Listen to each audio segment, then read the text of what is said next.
Well, another study, another controversy about mammograms. Researchers at Boston's Brigham and Women's Hospital say the benefits of having a mammogram are substantial, especially for those at high risk for breast cancer. But the potential risk for many middle-aged women to get a false positive reading for cancer is high, and the study says that often results in unnecessary and costly surgery, chemotherapy, or radiation treatments. So what is the value of mammograms, and are we over-testing when it comes to screening for cancer?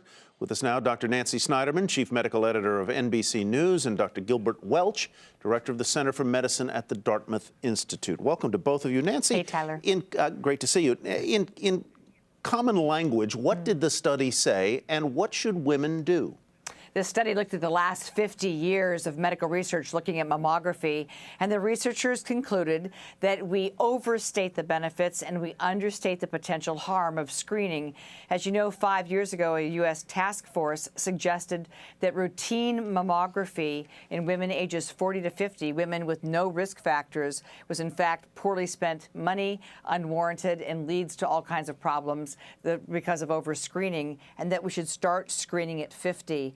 This big chunk of data really sort of underscored that again and drove home the point that every woman should look at her individual risk factors and then sit down and have a very smart conversation with her physician. Gilbert, what do you think of what Nancy's just said? I mean, is there any harm for having the test anyway, just to be sure? Oh, absolutely. There are harms associated with mammography, and I think this is just one study that's part of a growing recognition that we've overstated the benefits of screening mammography and we've understated its harms. I think it's very important to start, though, by saying that this is about screening mammography, not diagnostic mammography. And none of us debate about the value of having a mammogram if a woman becomes aware of a new breast lump. That's a very important test. We all agree about that. The problem is with screening mammography, and whenever we try to get ahead of problems, we end up causing some problems. And the two problems with screening mammograms are, first, false alarms, which are devastatingly common. About half of women in the United States will experience a false alarm somewhere during a course of annual mammography for 10 years.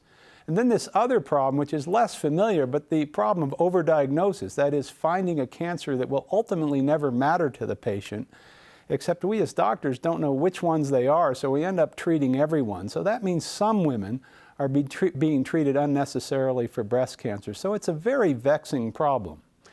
Nancy, react to what Dr. Welch just said. Do you agree, disagree, agree in part, disagree in part? We're in total harmony. And you know, the interesting thing is not all breast cancers are alike. If you take 100-year-old women and check them at the time of their death, almost all of them are going to have some kind of breast cancer because age is still the #1 determining factor. Some breast cancers may come and go away. Others are more aggressive. So while we talk about higher resolution mammography and lower dose mammography, it may be the best mousetrap we have right now, but we're talking about detecting cancers and not really going to the source of the problem and preventing them.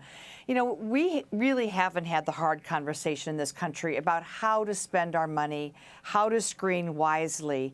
And I know it's like, you know, people don't like the message and they sometimes blame the messenger, but how we access our healthcare system and how we spend our money wisely, screen prudently, this is all part of really good medicine. Right. Doing the same scattershot stuff to everybody, it's just not very smart. Nancy and Gilbert, I want to ask both of you real quickly. Most of us think that it's a good thing, it's a healthy thing to do to be tested for everything. But it seems like both of you are saying that there's some dangers to over-testing. Well, it's a dumb thing to be tested for everything because you're going to find something. We're all walking around with some little shadow on a lung scan or a brain scan. Don't go looking for trouble. But if you find yourself with something, then you go and have diagnostic tests. Going to have a screening test from head to toe, I just think it's really stupid. Gilbert, you get the last word. Well, I just want to be clear that it's very hard for us to make well people any better. but it isn't that hard for us to make them a little worse. So you have agree. to be, you have to be a little careful about entering the healthcare system when you're well. When you're sick, please come see us. We can do a lot for you. All right, folks, thank you very much. Vigorous agreement. We thank you for helping us with this one tonight. Nancy Snyderman, Chief Medical Editor with NBC News, Gilbert Welch, Professor of Medicine at the Dartmouth Institute.